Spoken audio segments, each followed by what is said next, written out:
Bonjour à toutes, bonjour à tous. Ben voilà, on se retrouve pour une nouvelle interview et aujourd'hui, j'ai l'immense plaisir et honneur de recevoir Frédéric Seuscher. Merci beaucoup, Frédéric. Je sais que votre temps est précieux. On va parler de plein de choses parce que vous avez plein de casquettes et plein d'expériences, on peut le dire, dans le cinéma belge et français. Mais avant de parler de quoi que ce soit, est-ce que pour les personnes qui ne vous connaissent pas encore, vous pourriez vous présenter? Alors, puisqu'on parle de plusieurs casquettes, je vais présenter chacune d'entre elles.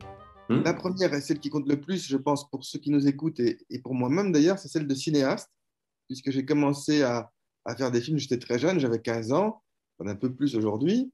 Et donc, j'ai commencé, entre autres, à faire des films pour les acteurs. Parce que je pense que dans le domaine de la fiction, en tout cas, c'est vraiment la part la plus magique du cinéma. C'est comment un acteur rencontre un rôle autour d'un personnage, comment on accompagne les acteurs avant le tournage, sur le plateau. Et donc voilà, donc ça c'est vraiment ma passion première, donc et la première casquette. La deuxième, c'est celle d'être enseignant, puisque Hmm. je suis professeur à la Sorbonne, je suis belge, mais je donne des cours là-bas, et je suis des ateliers de scénario et de réalisation, donc j'accompagne les étudiants, notamment on a un partenariat actuellement avec le Conservatoire national d'art dramatique en France, avec donc les élèves du conservatoire, avec qui les étudiants en cinéma de la Sorbonne font des films. Et par exemple, il va y avoir certains de ces films qui sont projetés, se diffusés ce 8 mai sur France 3, parce qu'on a un partenariat avec Ok. France 3, donc dans l'émission court-métrage de France 3. Et quand on est enseignant de cinéma à l'université, on est aussi amené à écrire des livres, à écrire des articles. Et donc c'est la troisième casquette où j'ai écrit pas mal de livres, d'abord sur le cinéma belge. Ma thèse portait sur l'histoire du cinéma belge, ça s'appelle La kermesse héroïque du cinéma belge. Et puis dernièrement, je viens de sortir un livre qui fait polémique, qui fait débat, On qui va parle en aussi, parler. qui parle aussi du cinéma belge d'une autre manière, et ça s'appelle Je veux faire le cinéma, petit traité de survie dans le 7e art. Alors le petit traité, là, c'est pour les cinéastes, mais ça peut être aussi pour les acteurs, car je pense qu'au-delà du talent, qui est important, il y a un autre élément, une autre qualité essentielle pour faire des films, ou pour être acteur dans des films, c'est la persévérance, la Hmm. pugnacité, parce qu'il y a beaucoup d'appelés et peu d'élus. Et donc, si on n'a pas la capacité de tenir, de persévérer, eh bien on peut avoir du talent et ne jamais percer, comme on dit. Et même Ouais. quand on a percé, et c'est à la fois magique et angoissant, il peut y avoir des hauts et des bas. Il est très rare que la carrière d'un cinéaste ou d'un acteur soit un long fleuve tranquille. Et donc, il peut y avoir des montagnes russes dans les parcours des cinéastes, des acteurs. Voilà les quelques casquettes dont on peut Et parler si vous c'est voulez. c'est génial parce que bon, c'était une question que j'allais poser après, mais effectivement, moi j'ai lu votre livre, Je veux faire du cinéma et Petit traité de survie, c'est effectivement un titre qui est particulièrement adapté. Et l'une des choses qui m'a vraiment marqué, même avant de parler de la commission, tout ce qui fait évidemment beaucoup débat, on en reparlera après, mais c'est aussi cette quantité de refus que vous avez pris et que finalement qu'on retrouve chez toutes les personnes qui ont réussi en fait. C'est peut-être des gens qui tiennent juste un peu plus longtemps que les autres. Euh, et même pour les producteurs, c'est j'appelle, personne ne répond, la secrétaire me dit qu'il n'est pas là, etc., etc. Donc c'est une quantité incroyable de refus. Qu'est-ce qui vous a donné et qui vous donne encore maintenant la force de garder cette persévérance et de continuer malgré tout? Où allez-vous trouver l'énergie et la force de continuer là où d'autres, ou beaucoup d'autres auraient abandonné bien avant? Ouais, ça se résume en un mot, c'est la passion. Et donc, Hmm. quand on est passionné, c'est pas que dans le cinéma, c'est pas que pour être acteur, ça peut être dans d'autres domaines. Les personnes passionnées, ça peut même être dans le domaine privé. On ne parlera pas de ça ici, mais quand on est passionné, on ne s'arrête pas. On ne peut pas C'est s'arrêter. vrai. Donc, voilà, c'est à la fois, je pense, ce qu'il y a de plus beau dans la vie de passionné, mais ça peut aussi devenir un handicap, parce qu'effectivement, on peut souffrir aussi à cause de ses passions. Hmm, complètement. Alors, juste avant de se replonger dans le livre, moi, je me suis dit, je me réjouissais de cette interview, vraiment, parce que je me suis dit qu'avec vous, on allait pouvoir vraiment parler de ce dont on ne parle à peu près jamais nulle part. C'est-à-dire que quand on entend parler des réalisateurs, des comédiens, etc., voilà, on parle du travail, on parle du talent, on parle de, etc., etc. Moi, j'ai envie de commencer avec une question qui est un peu orientée, mais qui est choc aussi, c'est est-ce qu'il y a, en plus de tout ça, des critères cachés dont les comédiens n'ont pas forcément conscience pour obtenir les rôles. Qu'est-ce qui échappe peut-être à la compréhension de certains sur qu'est-ce qui fait finalement que les comédiens ont des rôles pas dans des productions rémunérées, importantes, etc. Alors, peut-être qu'on peut faire un retour en arrière dans le temps, puisque j'ai commencé très tôt à faire des films en Belgique, et à l'époque, c'était les années 1980, donc c'était au siècle passé, hein. Et la situation est très différente aujourd'hui qu'à l'époque. Ouais.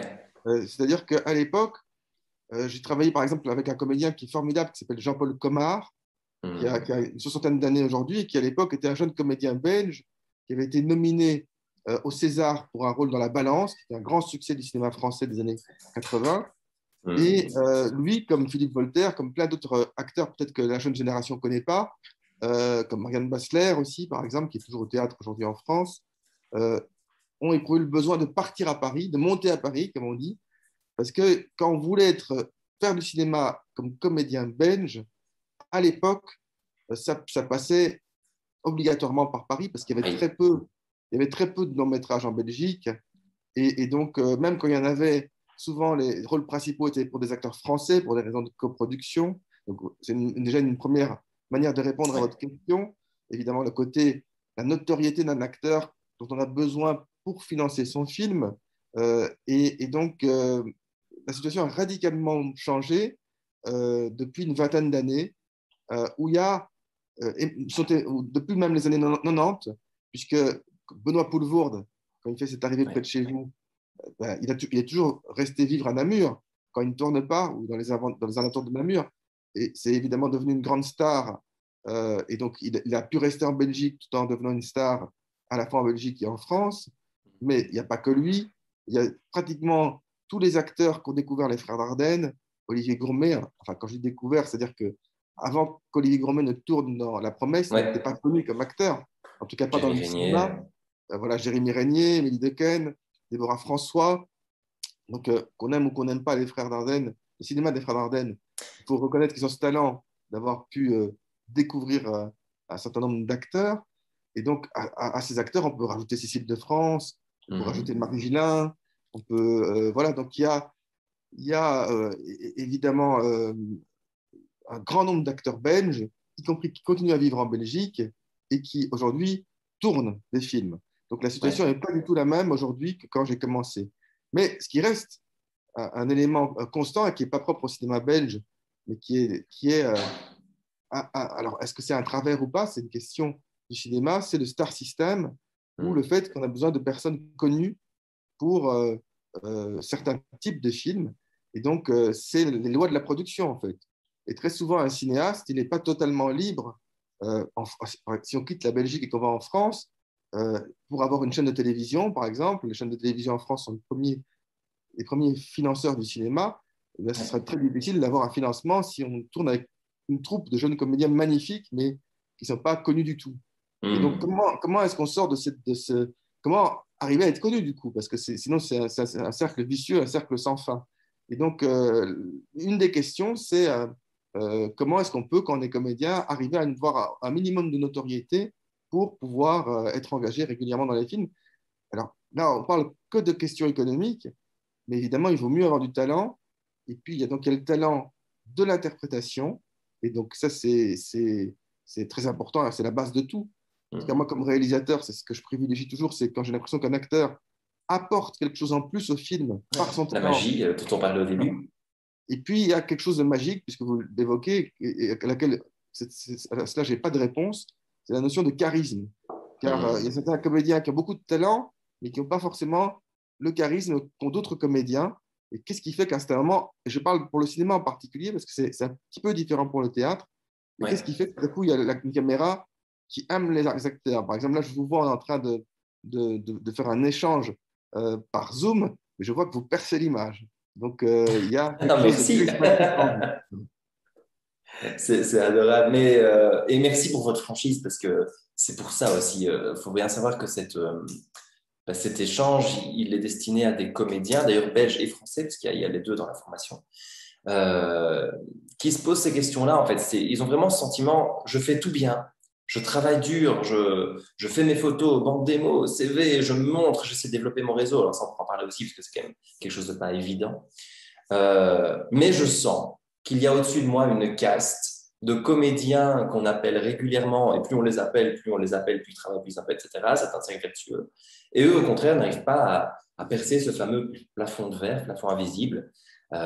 Et c'est pas facile de répondre à ça. Il y a évidemment une part de chance, il y a une partie de travail, il y a une partie d'être là au bon endroit au bon moment. Je ne sais pas s'il y a d'autres éléments que vous voulez ajouter par rapport à Je vais peut-être cet un autre aspect-là élément, mais précis. qui est plus de l'ordre de la philosophie de vie. Hmm. Ce que je veux dire, je ferais bien de me l'appliquer à moi-même. C'est plus facile de le dire que de le vivre. C'est de ne pas être dans l'attente. Hmm. C'est-à-dire que quand, moi, je suis pas comédien, mais par exemple, quand j'ai un projet de film et que j'attends de savoir s'il va y avoir des financements ou pas, et donc si le film va pouvoir se faire ou pas, c'est angoissant. On est dans la Ouais. demande. Et donc, si on est comédien et qu'on attend d'avoir un rôle, ça peut être angoissant aussi. Donc, comment arriver. Alors, on peut toujours garder une petite part d'angoisse, hein, c'est pas interdit, et ça peut même être un moteur. Ne pas que ça envahisse tout, parce que sinon on va Hmm. devenir malheureux. Et si on est trop envahi par cette attente, une réponse, d'un contact pour un rôle, on risque d'être dans la demande. Et là, Ouais. c'est une grande. Encore une fois, ça dépasse le cinéma, ça dépasse les acteurs ou les réalisateurs. Si on le déplace au contexte amoureux, par exemple, il est bien Bien connu que sûr. si on est trop dans la demande, on a moins de chances d'avoir une belle histoire que si on l'est moins. Et donc, il faut trouver un Hmm. équilibre, ce qui n'est pas facile quand on est passionné. Et Oui. peut-être qu'une des réponses, alors chacun sa voix, mais est-ce qu'il ne faut pas faire quelque chose à côté Hmm. du fait d'être comédien ou du fait d'être réalisateur pour avoir une existence qui soit remplie par autre chose? Alors, ce n'est pas forcément professionnel, ça peut être rempli par justement la vie privée, ça peut être rempli par une passion qui apporte rien en finance, mais qui est une autre passion, quelle qu'elle soit, ou par une démarche sportive, enfin n'importe quoi, mais qu'on ne soit pas uniquement tenu par l'attente d'une réponse quand on veut faire un film comme réalisateur ou par le contact quand on est comédien pour aller à un casting ou à qui on propose un rôle. Et donc là, c'est peut-être une notion de vie que je devrais mieux m'appliquer à moi-même, c'est-à-dire comment être moins dans la demande. Et puis, ça me fait penser aussi au côté créer ses propres projets.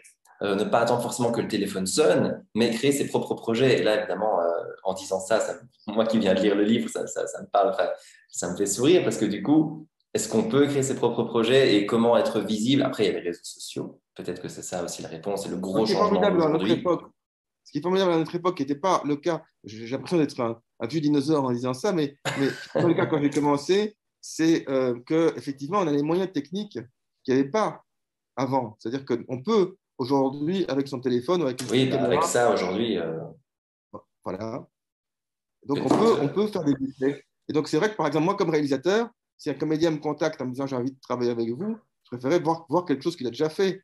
Parce que ce n'est pas uniquement sur un contact comme ça visuel qu'on peut. Donc le fait de se mettre en scène soi-même, sans attendre, comme vous dites, ça peut être aussi une manière de se faire reconnaître ou de montrer comment on peut composer tel ou tel rôle. Et ça, c'est Hmm. accessible aujourd'hui. Ça ne coûte pas beaucoup d'argent de le faire. Donc je pense que c'est une bonne démarche aussi. Ok. Euh, alors, vous avez quand même côtoyé beaucoup d'acteurs, on peut en citer quelques-uns, mais de grands acteurs, des stars. Est-ce qu'il y a, selon vous, un ou des points communs entre ces différents comédiens? Des traits peut-être de caractère, des manières d'appréhender les choses.